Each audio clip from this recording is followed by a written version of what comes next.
Ito, gagawa ako ng sili na maraming mantika na igigisa ko. Ito siya. Bine-blender ko siya.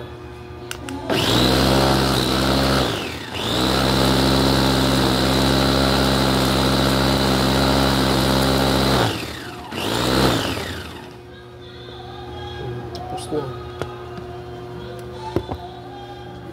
Nasaan na yung kutsara? Ito. Ito na siya. Sili. Igigisa ko yan. Na maraming mantika. Gustong gusto ng mga anak ko yan.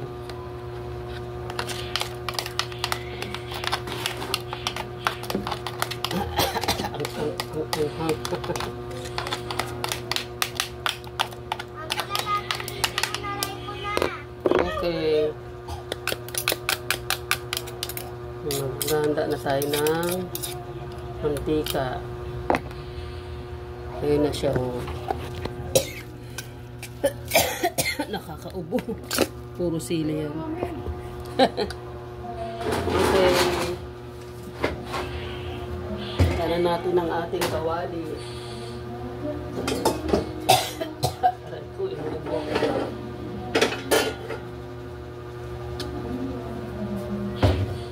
Ito tayo, magluluto tayo ng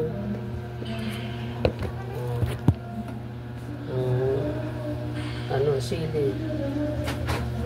Ito.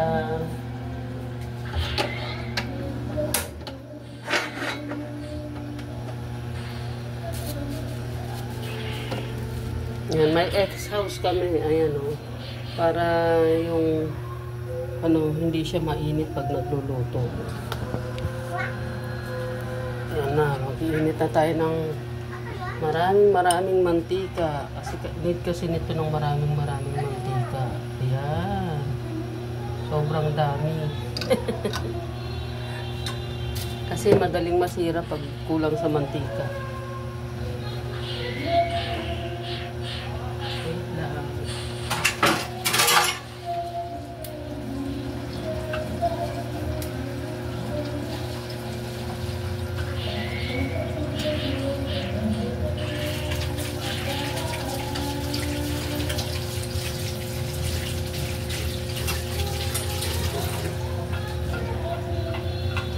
Painitin lang natin yung mantika, guys. Wait lang. Ito yung sili, lulutuin natin.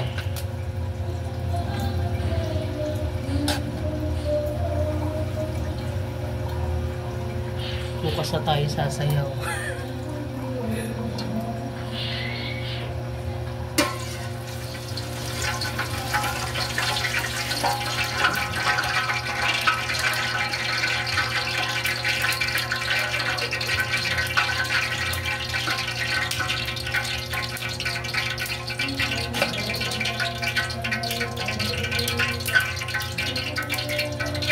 Mainit na. Pwede na siguro.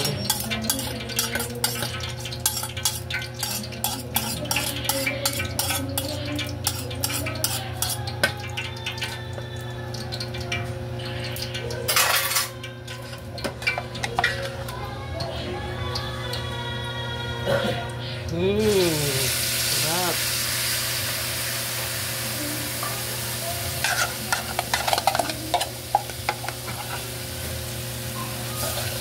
Napasok pa ba yan?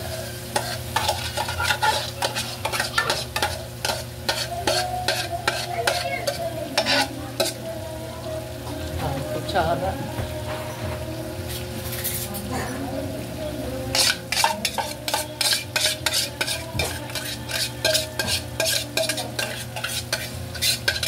Hindi natin nilalagyan ng sibuyas kasi madaling masira.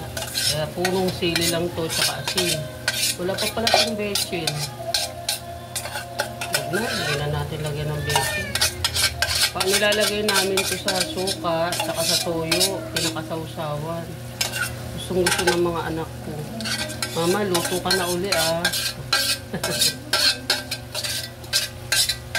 Sinimot natin. Anong bakit napapaeh ka? Junjun. Ah, ano, mabaho. Hindi mabaho yan. Oh, yan. Yan siya, guys. Puro sili.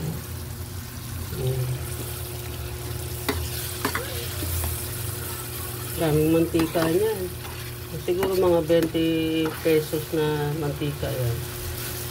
Kailangan maraming mantika eh. Dali kasing masira.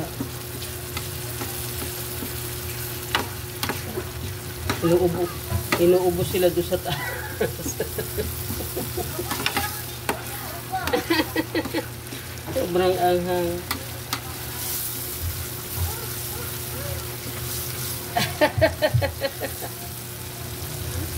Bumaba sila.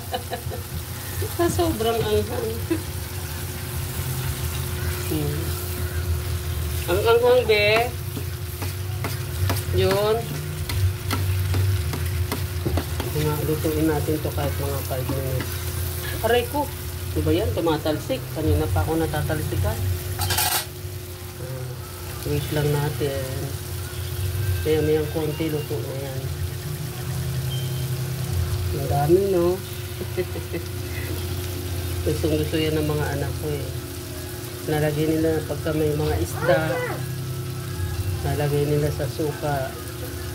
Pag mga medyo matabang yung toyo, lalagyan nila ng ganyan. Mga inuubo sila, oh. Eh, bakit nandiyan ka pa, Junjun?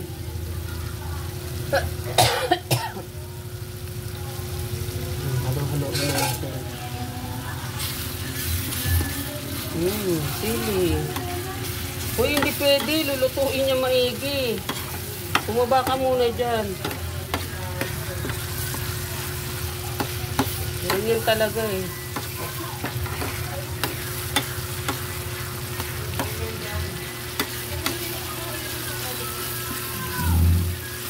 Sobrang anghang, nasakit sa ilong.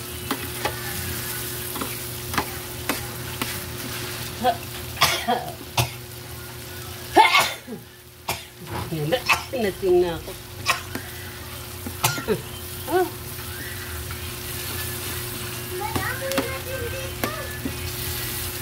Tama na to, maamoy na daw.